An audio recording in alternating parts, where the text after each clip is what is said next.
So last night, President Jaundice Foreskin Face decided to sit down on his golden throne in the White House and tweet out foolishness, madness. I mean, instead of just sundowning like he should have and gone to bed, he sundowns and then stays up till 3 a.m. and decides to post about private messages between him and the Secretary General of NATO. He tweets out AI slop in pictures of America owning the entire North American continent and some of the other stuff down in the bottom. So, I gave you that one. Today, I think we need to talk about the reality around the world.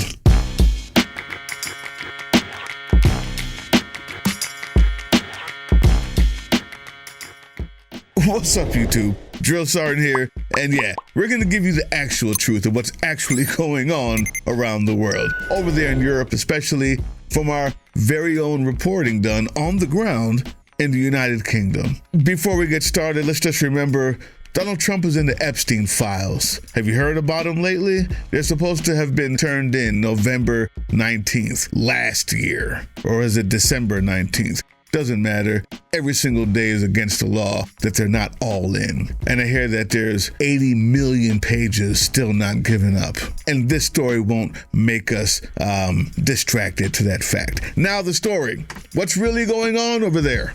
Well, let's start with Trump's childish reaction to Europe saying no to his takeover plan of Greenland. Let's tell you why he really wants it and how not only did he piss off the EU, but also his Middle Eastern allies last week when he threatened to bomb Iran, all for democracy, of course. Mr. No Wars president, right? For anyone who thought that Donald Trump couldn't possibly be serious about his idea to try and annex Greenland, he just took to Truth Social writing, "We have subsidized Denmark and all of the countries of the European Union and others for many years by not charging them tariffs or any other form of remuneration. Now, after centuries, it is time for Denmark to give back. World peace is at stake. China and Russia want Greenland, and there is not a thing that Denmark can do about it. They currently have 2 dog sleds as protection, one added recently. Only the United States of America under President Donald J. Trump can play in this game, and very successfully at that. No one will touch this sacred piece of land, especially since the national security of the United States and the world at large is at stake. On top of everything else, Denmark, Norway, Sweden, France, Germany, the United Kingdom, and Netherlands, and Finland have journeyed to Greenland for purposes unknown. This is a very dangerous situation for the safety and security and survival of our planet. These countries who are playing this very dangerous game have put a level of risk in play that is not tenable or sustainable. Therefore, it is imperative that, in order to protect global peace and security, strong measures be taken so that this potentially perilous situation end quickly and without question." All of which is to say, Donald Trump does seem serious about his intent to try and annex not just a sovereign country, but one of our own NATO allies. Such is the way of the world, YouTube. That's what it's like these days. Trump's latest tariff announcement was, of course, through his social media platform, because why not? And in that announcement, he accused Europe of being subsidized by the U.S. for centuries, apparently. Like a schoolyard bully with the same intelligence. The failure of the class, who knows nothing about what he speaks, walks proudly with his pants unzipped and just rattles off falsities about everything he looks at and sees. This is our president. He said only President Donald J. Trump, his name of course in all caps, can play this game, unquote. Europe definitely isn't looking at this situation like a game, guys. Period. This guy actually listed Denmark, Norway, Sweden, France, Germany, the UK, the Netherlands, and Finland, and said that they recently went to Greenland for unknown purposes and accused them of playing a dangerous game, which is untenable for the safety of the world. Talk about gaslighting, huh? What they did was send their troops there. That's what they've done, is defend themselves against America. The rotting pile of dead orange skin cells attached to a pea bag we call a president says that for the sake of global peace and security, all the above mentioned countries that he listed are now going to have to pay 10%. You're going to have to pay the piper. Starting on February 1st, 2026, all of the above-mentioned countries, Denmark, Norway, Sweden, France, Germany, the UK, and Netherlands, and Finland, will be charged a 10% tariff on any and all goods sent to the United States of America. On June 1st, 2026, the tariff will be increased to 25%. This tariff will be due and payable until such time as a deal is reached for the complete and total purchase of Greenland. The United States has been trying to do this transaction for over 150 years. Many presidents have tried, and for good reason, but Denmark has always refused. That's the ask. The art of the deal. Make Americans pay more, because we're paying for those, while pushing away your allies to China and other places that have no problem dealing with them and make the same shit we do. If you remember, last week we spoke about the loophole in international law called Who's Gonna Stop Me? You remember that one. But this week, the President of the United States showed the world that the new diplomacy is gangsterism, blackmail, and extortion for starters. And then if that doesn't work, well, maybe another kidnapping or two. And also, he's trying to bring back imperialism, which is so 19th century. Vintage. So adorable. Donald's major malfunction is he thinks he's tough, but he'll always be the draft-dodging bone spur guy. Period. He'll always be the convicted felon who grew up with a silver spoon and has no relatable experience to life, except for the rich people he surrounds himself with, who are all actually richer than him. Everything he's ever wanted, he bought. And because he's filled his White House full of war-horny sycophants, he thinks he should be able to buy Greenland.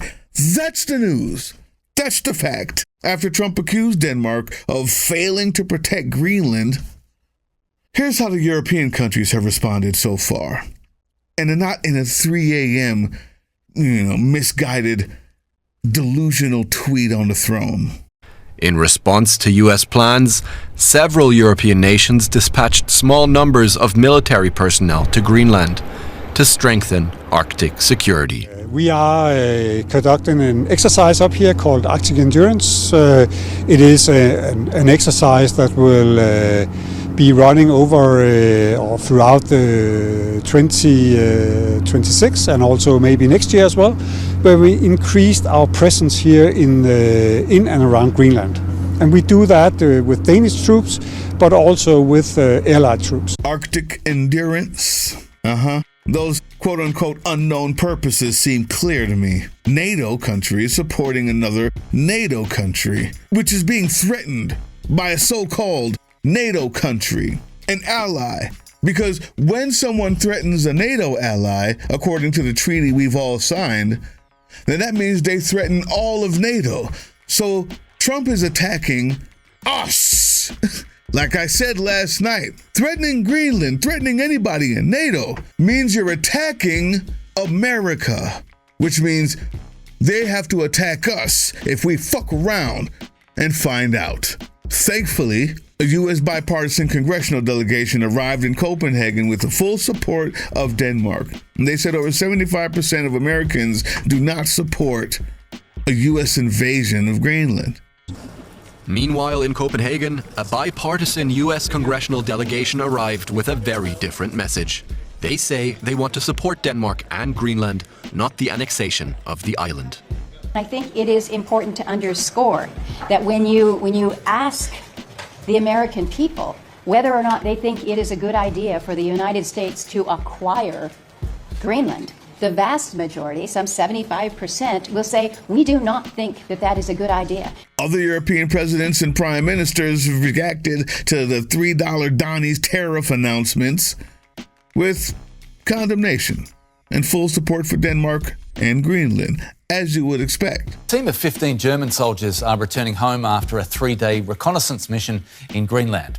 A spokesman for Germany's armed forces said the next step was to coordinate with NATO partners on how to strengthen the bloc's presence in the Arctic and North Atlantic. 8 European NATO allies deployed troops to the autonomous Danish territory. Donald Trump has responded by threatening to increase tariffs on... What Trump fails to realize is Europe has moved on from barbarism and far-right dictators taking territory at will. I mean, at least for the most part, right? The scars of war still mark buildings there. Most over 40 will have grandparents who served in the last World War. European countries decided never again, and for 80 years through peaceful cooperation and trade, it has worked. People. Donnie. It's worked. Even Russia never crossed its Iron Curtain and tried to take Western Europe by force. How long that will last, I can't tell you, because we have America's version of Putin in the White House. Thanks, Republican Party. Here's another piece of news. EU ambassadors are going to hold an emergency meeting on the tariffs in the coming days. Prime Minister Keir Starmer was clear that Trump's tariffs were completely wrong. One of the very few things he's done right lately, in my opinion. But what do I know? Here's some more. The UK has sent one military officer to Greenland as part of Operation Arctic Endurance. The Ministry of Defense was clear in saying this was not a deployment. No shit, Sherlock. You sent one. The Culture Secretary, Lisa Nandy, has also said that the future of Greenland is non-negotiable. Britain sent just one soldier to the exercise, per capita potentially the Army's costliest ever deployment. The future of Greenland is a matter for the people of Greenland and the people of the Kingdom of Denmark alone, and it's something that we've communicated to our friends over on the other side of the Atlantic as well. We think these tariffs are wrong and we think they're counterproductive. More tough talk by people who might actually mean it, we'll see. The thing is, they're unified on this. That's what's important. Here's Macron. Look at the situation where we are. I mean, a shift towards autocracy against democracy, more violence, more than 60 wars in 2024, an absolute record, even if I understood a few of them were fixed. And conflict has become normalized, hybrid, expanding into new domains, space, digital, information, cyber, trade, and so on. It's as well a shift towards a world without rules, where international law is trampled underfoot, and where the only law that seems to matter is that of the strongest, and imperial ambitions are resurfacing. It's clearly a very concerning time, because we are killing the structure where we can fix the situation and the common challenges we have. Without collective governance, cooperation gives way to relentless competition. Competition from the United States of America through trade agreements that undermine our export interests, demand maximum concessions, and openly aim to weaken and subordinate Europe, combined with an endless accumulation of new tariffs that are fundamentally unacceptable, even more so when they are used as leverage against territorial sovereignty. In Denmark on Saturday, people all over the country took to the streets to protest Trump's threat of military intervention. Thousands of people took to the streets of Copenhagen on Saturday to protest against US President Donald Trump's push to take over Greenland. Demonstrations were also held in several other Danish cities, with protesters united under one slogan: "Hands off Greenland." In Greenland's capital, Nuuk, people gathered to protest outside the U.S. Embassy.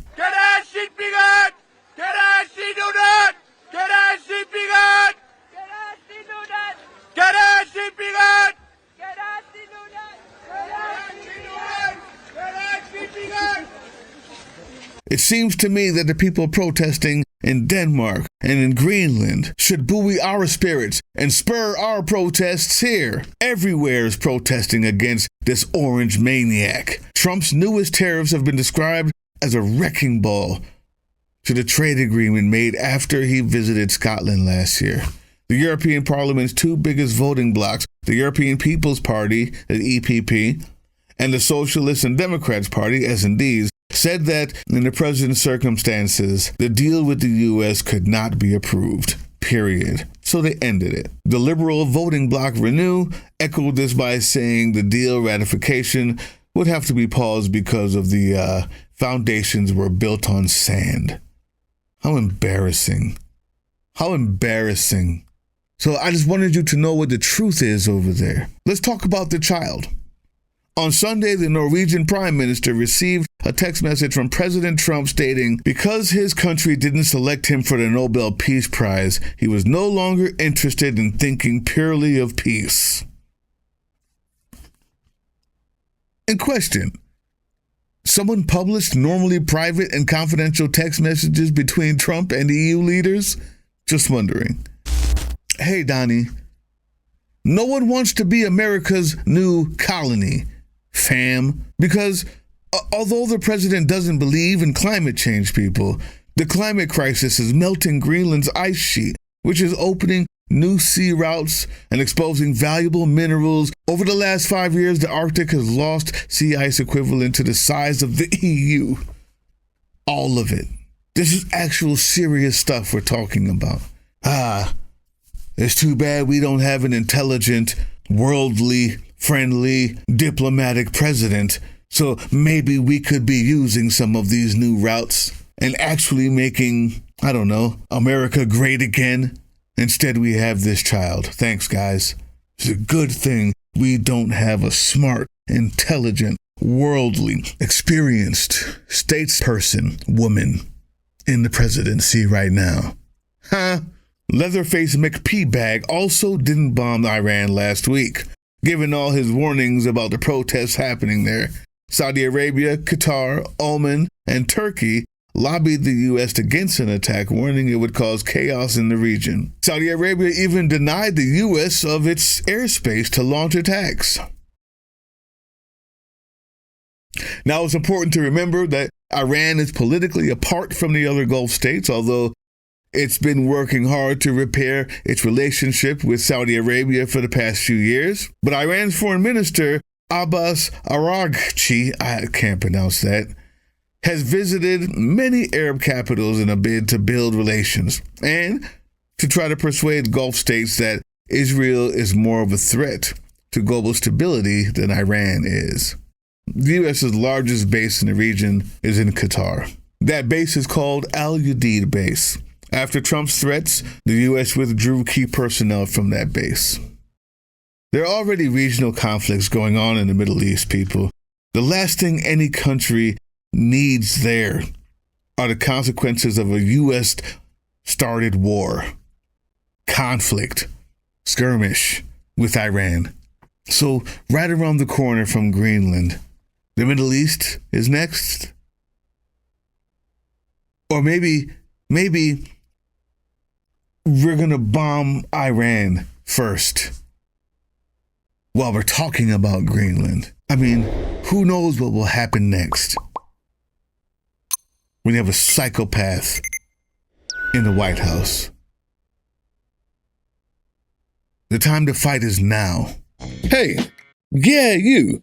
Before you click away to watch someone unbox a tactical toothbrush, let's talk about something real. Political Drain isn't just another content mill. We're a digital front in a very real war. Not with bullets, but with ideas, with action, and with solidarity. We pair urgent news with critical education.